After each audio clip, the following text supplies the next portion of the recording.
Hey guys, today we're going to be looking at a Lantronix Spider KVM. I love these KVMs. You hook them up to your server, and then you can basically console into them, or you go through the web interface, and then you can console into like you're sitting in front of that computer or server, like you had the monitor right in front of you. It uses a Java plugin to emulate that. It's very handy, especially if you can't be on site physically at that server, and you can completely reload an operating system using this device, which is very helpful, especially if the server's in a data center and you can't really get to that location, or whatever the case might be. You can do it all remotely.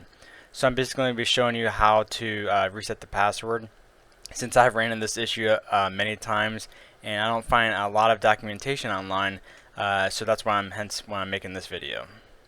So this thing comes with a couple of cables. One of them is going to be a Cat5e to a serial cable, but if you want to get fancy, they have a new cable that goes from Cat5e to USB for a console cable. So if you don't have the serial port, or if you have the serial to a USB converter, you can use that as well.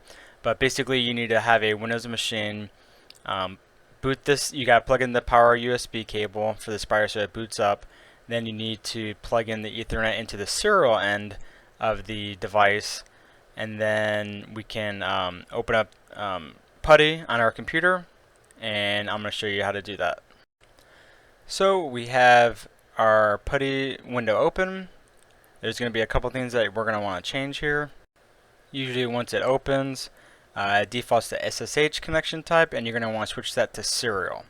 When you change it to serial, you're going to see the serial line change. Name's going to change to COM1 and speed 9600.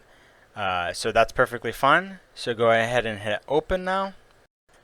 Once you see this black and white screen, you're going to type in the word reset. Once you hit reset, it's going to ask you yes to confirm. So we type in yes.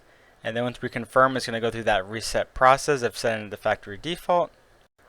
And you can see now it says please wait, so you gotta give it a couple seconds here to do its process. But once you get this next okay after the please wait, then you are good to safely unplug the device after a couple seconds and then plug the device back in, and it's gonna reset that password to uppercase PASS, and then the default username, of course, is still going to be the sysadmin unless you change that, but that should be SYS admin, all lowercase, and the password is case sensitive with PASS.